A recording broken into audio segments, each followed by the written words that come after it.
이번에는 이 박형준 후보에게 먼저 7분의 시간을 드리겠습니다. 이현주, 박성훈 후보와 답변을 토론을 드리고 좀 진행해 말씀을 드릴 수밖에 없습니다. 제가 지난번에 아마 그 선발 때 들어온 것을 너무 과장하지 말라는 데 대해서 조금 상당히 마음이 안 좋으셨던 것 같은데 제가 그걸 폄하하려고 하는 게 아니고 우리가 어떤 일을 한 것에 대해서 너무 과장을 하지 말자 하는 취지에서 제가 말씀을 드렸던 거고 그 선발대가 들어왔다는 건 이제 시작일 뿐입니다. 지금 아시다시피 우리가 금융 단지를 거기에 조성을 해서 오랫동안 노력을 했지만 사실 그다지 큰 성과가 있는 게 아니에요. 지금 좋은 말씀을 했는데 저는 우리 부산이 금융도시로 가는데 두 개가 있다고 생각합니다. 방법이. 하나는 블록체인과 관련해서 새로운 디지털 자산 거래소를 저는 들여와야 된다고 생각합니다. 제가 지금 그 준비를 굉장히 나름대로는 열심히 하고 있습니다.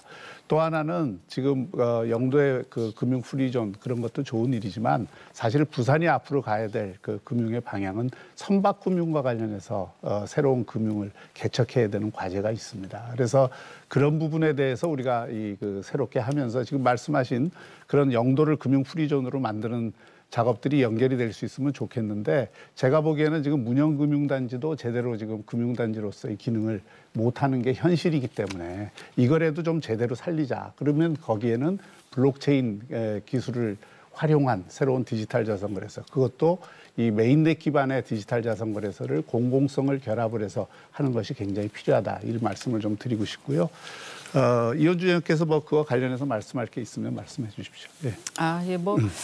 사실 이제 금융은 제가 간단히 말씀드리면 금융은 어차피 금융의 수요가 있어야 되지 않습니까? 그러니까 사실 어쨌든 여러 가지 형식이 있지만 자금의 수요가 있어야 되는 건데 그 배후가 되는 산업이 발전을 해야 되는 겁니다. 그래서 예를 들어서 제가 볼 때는 이제 우리가 물류 허브 얘기를 많이 하고 있기 때문에 신공항을 비롯해서 신항만 그리고 그 배후 부지에 물류 단지를 제대로 된 국제 물류 단지를 조성을 해야 됩니다. 근데 단순하게 조성하는 게 중요한 게 아니라 거기에 무엇을 할 것이냐, 무엇을 거래할 것이냐. 그래서 국제 규모의 어떤 물류센터라든가 혹은 원자재 물류 산업이라든가 이런 것들이 들어오게 되면 예를 들어서 커피라든가 이런 원자재의 어떤 큰 이 거래가 거기서 이루어지게 되면 거기에서 파생되는 파생 상품이 금융 상품으로 이제 발전을 하는 거죠. 마치 싱가포르이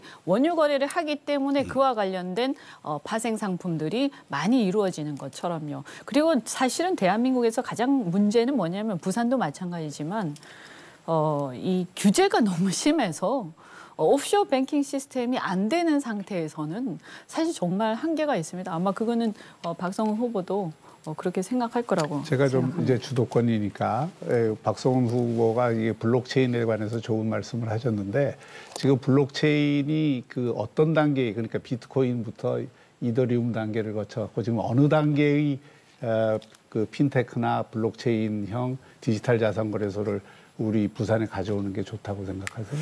저는 사실 이제 디지털 거래 자산 거래소를 아직까지 우리 부산 또는 이제 국내의 법 체계에서 현실적으로 적용하기에는 굉장히 어렵다고 생각을 하고요. 다만 부산의 미래를 바꿔나가기 위해서는 ICO 단계까지는 충분히 나갈 수 있다고 생각을 합니다. 물론 이걸 풀어야 될 굉장히 어려운 지난한 과제가 있습니다. 제가 경제부시장으로 있으면서 저희 기획재정부, 저희 원래 부처이기도 하죠. 거기까지는 제가 주도권을 갖고 있으니까. 그런데 저는 사실은 부산이 기존의 금융 시스템을 가지고 기존의 금융기관, 글로벌 금융기관을 유치를 해서 부산을 국제금융도시로 만드는 건 한계가 있다고 생각합니다. 새로운 영역에 뛰어들지 않으면 안 되고 지금 부산이 블록체인 특구잖아요.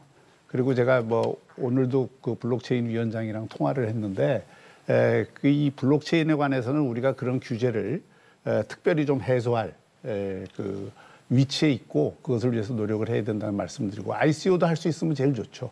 에스토니아나 싱가포르처럼 ICO를 통해서 우리가 자본을 끌어들이고 그렇습니다. 하는 것도 중요하지만 우리가 블록체인 도시로 만들기 위해서는 단순히 디지털 자산뿐만 아니라 많은 공공의 영역을 블록체인 영역으로 끌고 와야 됩니다. 그래서 제가 블록체인 아고라와 같은 우리가 이게 그 의견을 결정하기 어려운 찬반이 갈리는 그런 사안에 대해서는 블록체인을 활용을 해서 수기도 하고 토론도 하고 투표도 하는 그런 시스템을 가져올 수 있는 것이고요. 또 자원봉사 같은 것도 지금은 이제 부산시에서도 마일리지를 많이 그 서로 교환을 하는 자원봉사를 하지만 저는 부산이 따뜻한 공동체로 가기 위해서는 자원봉사가 대단히 중요하다고 생각합니다. 이 자원봉사 같은 것도 블록체인을 활용을 하면 자기가 자원봉사를 하면서 또 거기에 따른 혜택을 받을 수 있는 그래서 서로가 보살피는 공동체를 만들 수 있기 때문에 우리가 이 블록체인을 단순히 사적인 영역뿐만이 아니라 공적인 영역에 먼저 도입하고 그걸 확산하는 이런 노력들이 굉장히 필요하다고 생각합니다. 네. 뭐 그에 대해서 이현주 후보께서 말씀하시면. 예.